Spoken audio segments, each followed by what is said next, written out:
He is your trainer. That is the whole purpose of a trainer. He must be good looking in some way. I'm just messing about. Howdy folks, welcome to another Fit Reddit video. My name is Murphy. I am your fitness coach. Utilizing that knowledge, I help to answer fitness related questions on Reddit and try to simplify them in the most digestible way possible for you guys to understand. So why don't we just jump right in and answer the first question.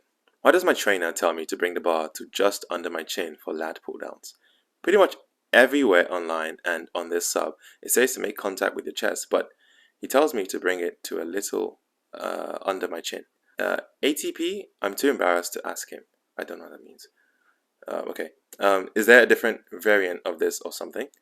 I feel like fraud when I log my workouts on heavy BC. What? What does that mean? I probably couldn't do as many reps if I brought it to my chest. You can't be too embarrassed to ask him. He is your trainer. That is the whole purpose of a trainer. He must be good looking in some way. I'm just messing about. But there is a purpose for, I guess, getting the bar below your chin, because it is a full range of motion which helps to contract the muscles a little bit more. And it's good to go train through a full range of motion because you're also working your mobility as well. You're gaining strength through your mobility. And I do tend to see that a lot in the gym, where you have, I guess, supervised individuals who are new to the gym and they're lifting pretty heavy weights, but they're going through a very shallow range of motion, which from that you can still get gains. It's just you're limiting yourself on what the potential that you can receive from the full range of motion if you actually tried. But with that said, you won't be able to lift the same weight. I think to a lot of people that feels very demeaning, and they just feel like they're taking a huge step back. But believe me, you're probably taking a huge step forward by doing that, by backtracking, dropping the ego down a little bit, and lifting like moderate weight that you can control. And then through that, you will gain even more from that. You can gain more muscle. You can gain even better strength in that range of motion too. Okay, let's hop into the next question. Around 2 weeks ago, I started going to the gym and I began experiencing sharp knee and elbow pain, even after wrestling 3 days with no real exercise after I first caught it. I've been lifting and doing regular arm/leg days, with cardio in between. Before that, I was consistently doing 2 hours walks, jogging, with no issues with pain or anything. So it's not like I was going from 0 to 100. Is there anything I can do other than just resting more often and doing lower weights on machines? Don't want to take a long break and lose motivation. Okay, from what this person is explaining, I can kind of guess what he or she has. I feel like they have tendonitis, which is such a common injury when it comes to lifting weights or just playing sports. For the most part, people aren't aware that for their body at that time, they're probably going through a lot of stress. They're placing the body through a lot of stress. They're probably not sleeping enough, or they're just overtraining. Even though they don't feel like they are, you are. It's just that's kind of how your body's telling you you're kind of overtraining, so you need to chill out a little bit. But the sad thing about tendons is, yes, you can rest and you can recover through that, but you do need to start to load the tendon slowly in order to promote even a stronger growth from that. So resting isn't enough. 3 days is definitely not enough for that. But there are things you can do, like let's say you have a knee pain and you have tendonitis in your knees. You can do like wall sits for a duration of time, resting in between. You could do unilateral work, like let's say anything static, so like a split lunge, but then you're holding that bottom position. Basically, you need to do isometrics or slow range of motions. Like when I say slow, I mean like 5 seconds. Like you're doing, let's say, a squat, but you're doing like a 5-second eccentric and then 5-second concentric. Tendons love isometrics and slow movement. That's what promotes healing the most for them. And like I said, the funny thing is you might feel like what you're doing and the sequence of everything around that is enough for training, but it's just your way of your body saying you're kind of doing too much and you just need to slow down or just build me up into it slowly. The thing is, unfortunately, I guess you shouldn't center your training on like motivation, like is the most common saying. You don't need motivation, you need to just be disciplined and consistent. You want to do things that you hate doing like you love doing it. Like, I don't like reading, but I read because I'm like, I hope it helps to improve my reading skills in some way. And for the upper body, if you're thinking of isometric things you can do for your tendon, you said elbow pain. So you could do the bench press position where you go into it, where it starts to hurt the moment you find where it hurts, you stop and you hold that position for like 10 to 20 seconds, and then you finish the set. You can't unfortunately go through the same exercises that you're used to. You can't go through the same speed because your body is telling you you're doing it wrong. So it's only going to progress and get worse if you're ignoring those signals. On to the next question. I recently dislocated my shoulder while working out a few days ago. Long story, I've been having trouble coping with the fact that I won't be able to work on my upper body for at least 2 months. Orthopedic doc told me this today because the fact that I'll most likely lose my gains from atrophy just when I was starting to feel really proud of myself, of my progress. I'll start working, why does it feel like the syllables are weird? Just when I was starting to feel, oh, I see. Just when I was starting to feel health, I'll start again. I recently dislocated my shoulder while working out a few days ago. Long story, I've been having trouble coping with the fact that I won't be able to work on my upper body for at least 2 months. Orthopedic doc told me this today because the fact that I'll most likely lose my gains from atrophy just when I was starting to feel really proud of my progress. I'll start working on my legs and core tomorrow, but from other experience, does rehab, physiotherapy help with retaining as much muscle mass as possible? And of course, eating enough protein and eating at maintenance.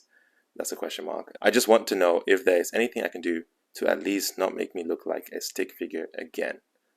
Now, the thing that tends to suck about dislocations is, unfortunately, once someone has dislocated a shoulder, you can rehab as much as you can, but at some point, unfortunately, if you exert again, it is more likely to be dislocated again. It's just like the common saying, if you injured something, that is going to come back to haunt you again. You're going to probably re-injure that. You're more likely to re-injure it. If you rolled your ankle, you're more likely to roll your ankle again.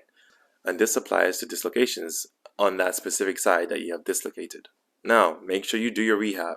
I know you want to go back in the gym and do what you did in the gym to keep your muscle mass, but you got to follow the program and do your rehab because that is very essential in this moment of healing. Now, depending on how long you have been training and how much muscle you've gained from your training, there is a thing called muscle memory. Even if you lose your gains, which you will most likely lose your gains, or you can maintain a certain amount whilst you're doing the rehabilitation and you're doing exercises around, don't incorporate your shoulder joint from moving too aggressively. It is possible to attain quite a few, but you will have atrophy. And atrophy is just a fancy science term for muscle loss. You will keep a certain amount of muscle, it's just, it won't look the same from how you started. But the thing about muscle memory is because your body is used to keeping that much muscle mass, it will be just as easy once you have healed and you're going back to your regular training to build that muscle back again. So if I gain weight right now, if I gain, let's say 20 kilograms, which make you look significantly different. If I was to gain 20 kilograms without working out and then I was to go on a journey, I guarantee you in 5 months, I could look like I took steroids because I will get all those gains back because my body is used to holding that much muscle. And it's had years of me training in that format. So it remembers everything. So what I'm going to say is don't stress out too much. You will go through a phase where you just need to come up with something different. Maybe become that mobility person or be strong and improve your strength on something else that won't affect that injured area. Just you have to switch your mindset and just be as consistent as you can. Even though I know it all sucks, but you're just gonna have to change your mentality for that short period of time. On to the next question.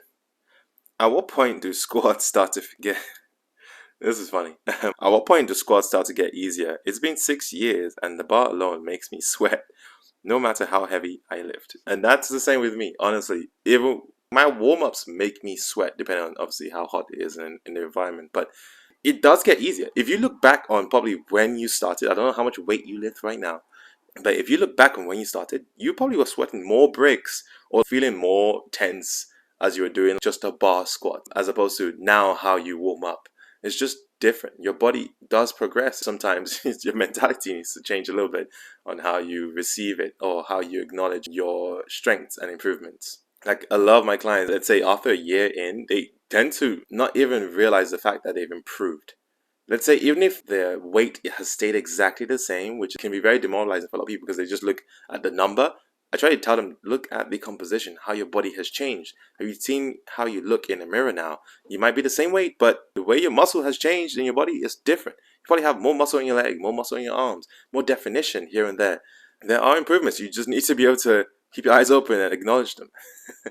And has your strength improved? Has your energy improved? The way you even maybe approach different foods that you eat. So let's say last Christmas you drank 2 bottles of wine. Let's just say that. I don't know, that's almost impossible. But let's say you drank 2 bottles of wine, but this time round you had 2 glasses of wine. You didn't have 2 bottles, you had 2 glasses. So that's a huge difference in your mentality and how you change and how you progressed.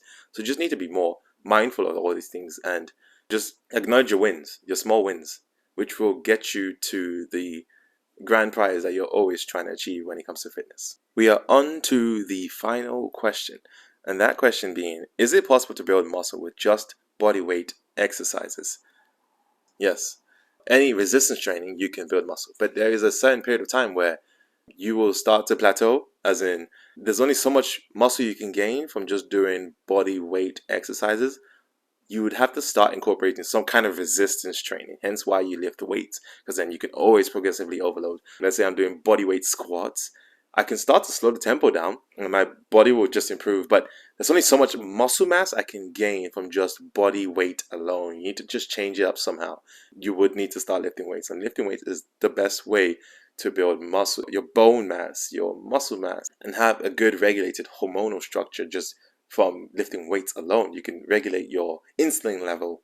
So there's so much benefits of lifting weights. So I don't even know what you're waiting for. Just go ahead and buy some weights or go to the gym. Shoot, get some resistance bands. Those probably just as adequate, but same thing with the body weight. You get to a certain level where you do need to start lifting some weights, but do something that requires an added layer of resistance. Had to switch the light on because it was getting really dark. But that concludes this video. I hope you guys appreciated the way I answered certain questions, and I hope it helped fill the void within. But no, honestly, I hope this helped to educate you in certain aspects of your training.